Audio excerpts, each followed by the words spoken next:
भारतीय किसान संघ विदर्भ प्रांत यांच्या वतीनं तहसीलदार शिल्पा बोकडे यांच्या मार्फत शेतकऱ्यांच्या विविध मागण्यांसाठी 26 सप्टेंबर रोजी निवेदन सादर करण्यात आलं। याबरोबर आमदार हरीश पिंपळे व उपविभागीय अधिकारी संदीप कुमार अपार यांनाही निवेदन देण्यात आलं।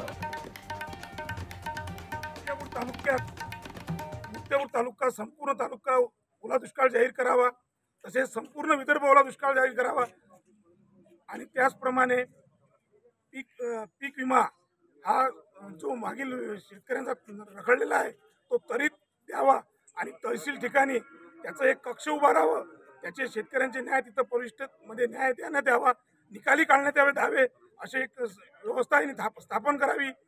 त्याचप्रमाणे केंद्र शासनाने दिलेल्या शेतमालाच्या हमीभावाप्रमाणे केंद्र त्वरित उघडावे, 15 ऑक्टोबर पासून ते 31 मार्च पर्यंत उघडी राहावी आणि शेतकऱ्यांचा माल शेवटच्या शेतकऱ्यापर्यंत मोजला जावा, ही आमची शासनाला मुख्यमंत्री महोदयांना आम्ही निवेदन दिलं आहे। संपूर्ण विदर्भ ओला दुष्काळ जाहीर करून सरसकट शेतकऱ्यांना आर्थिक मदत देण्यात यावी। सन 2033 प्रमाणे 13,600 ते 3 हेक्टरपर्यंत मदत देण्यात यावी। 2023-24 मधील खरीप व रब्बी हंगामातील रखडलेला पीक विमा देण्यात यावा। त्याचप्रमाणे तालुकास्तरीय पीक विमा तक्रार निवारण समिती कक्ष स्थापन करण्यात यावा। त्या ठिकाणी शेतकऱ्यांचे पीक विम्याचे दावे निकाली काढण्यात यावे आणि 2025 मध्ये पीक विम्याचे निकष रद्द करून जुनेच निकष कायम ठेवावे। शेतमालाची केंद्र शासनाने ठरवून दिलेल्या हमी भावाप्रमाणे खरेदी केंद्र 15 ऑक्टोबर पासून 31 मार्च पर्यंत सुरू ठेवण्यात यावी। ओलाव्याचे प्रमाण 10% वरून 15% करण्यात यावे। ई पीक पाहणी अट शिथिल करण्यात यावी। त्याचबरोबर मुदत वाढवावी। महावितरणाच्या गलथान कारभारामुळे होणारे शेतकऱ्यांचे नुकसान थांबवावे।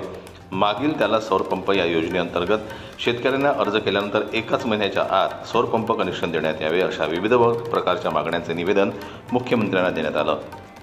उपरोक्त मागण्या त्वरित पूर्ण कराव्यात।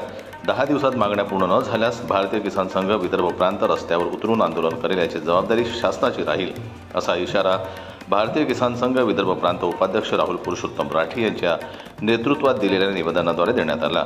निवेदन देतेवेळी शेकडोंच्या संख्येने पुरुष महिला शेतकरी उपस्थित होते। यावेळी आमदार हरीश भाऊ पिंपळे व उपविभागीय अधिकारी संदीप कुमार अपासाहेब यांना सुद्धा निवेदन देण्यात आलं। जनमत लाईव्ह न्यूज करता संजय उमक यांची रिपोर्ट अकोला।